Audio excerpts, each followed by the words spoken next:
Hi friends! For the better part of the last 15 years or so, I have been building a sustainable wardrobe. And I can proudly say when I go look in my closet right now, I would say that between 95 to 98% of everything I own would be classified as sustainable fashion. This didn't happen overnight, and I have learned a ton along the way. So in this video, I thought I would share with you some of my tips for how to build a sustainable wardrobe. Welcome to the Dress Up Mom. If you're already a subscriber, thank you and I love you. If you haven't subscribed, please do and tap the bell for notifications. Well, I guess we should start with what is sustainable fashion. I've been doing some research and I was surprised to see that there is no common definition. The one that I really was drawn to and I believe in is put out by Green Strategy. Sustainable fashion is partly about producing clothes, shoes, and accessories in environmentally and socio-economically sustainable manners, but also about more sustainable patterns of consumption and use, which necessitate shifts in individual attitudes and behavior. I thought that was really fascinating because it isn't just one thing. Now they've identified 7 different ways to have a more sustainable fashion mindset. And I really loved this chart that they had on their website because it shows that there are a bunch of different ways here and different approaches to building a sustainable wardrobe. I love the secondhand and vintage, but I understand that not everybody does. I love that that's just one piece of the pie, but there are all these other ways that you can also start to create your sustainable wardrobe. I also think it's important to note that you can't really get there with just one of these pieces of the pie. I found that I definitely use all of these different 7 approaches as I've been building up my wardrobe. Now that we know what sustainable fashion is, I think the first step is to get really clear on your why. For me, the whys focus around probably 4 or 5 different areas. Certainly the environmental impact is key to me, but I also love the quality that you can get when you're shopping sustainably. It can create a unique sense of fashion style. And then I just love artisans, craftsmen, people who are small business owners and make pieces or find pieces like this and are passionate about it.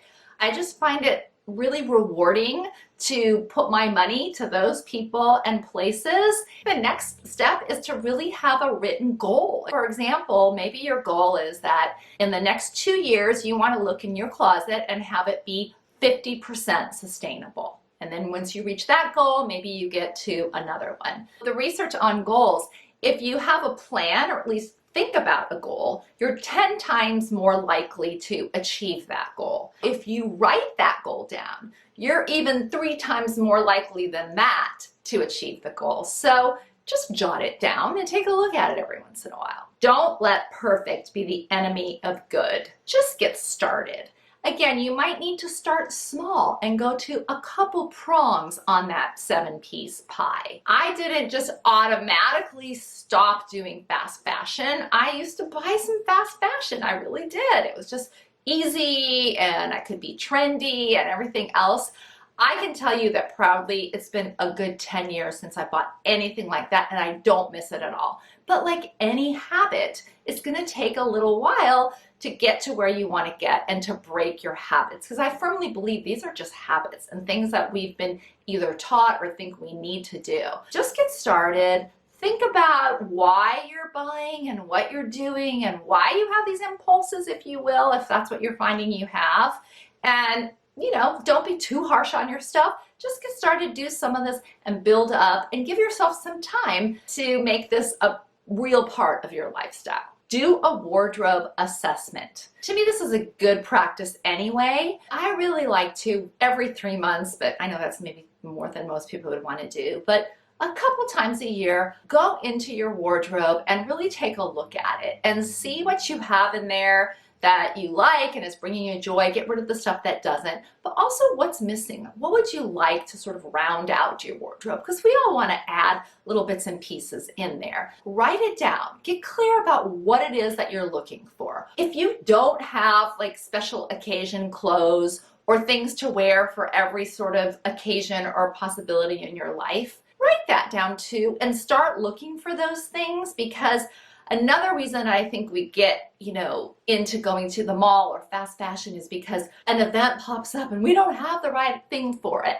In my wardrobe, I pretty much have something I could wear to any occasion that could possibly come up. I think that's another thing that is helpful in this, because I never feel pressured that I have to go and find something. Do some research on what are the best sort of vintage, secondhand resale shops, if that's something that you like. Or there's so many resources online now to find things that are sustainably made in every single category, and then you can usually buy them online. Sometimes you can go in person. Some of my favorites are Everlane, Allbirds, Nadam, Sabas, Studio 189, and this really cool company in the UK called To Be Frank, who also does a lot of education, and I've learned a bunch of things. I know you can find something that resonates with you, because there really are a lot of options out there now. Slow down.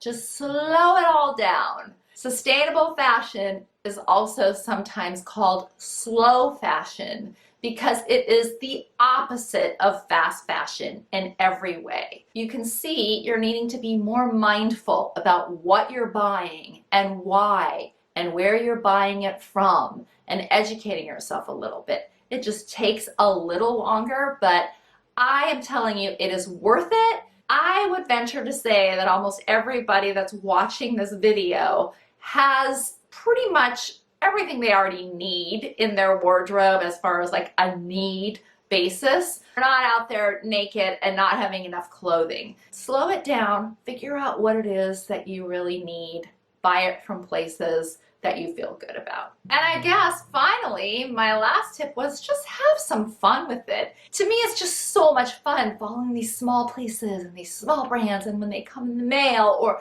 going and finding the perfect things secondhand. It's just fun. And my wardrobe now, when I look at it, I know the sort of quest that I was on when I found things. It evokes this great feeling, and I just love it. I love my sustainable wardrobe. So what do you think? Are you ready to give it a try? Do you already do this? Do you have some other tips? Do you have some other favorite brands?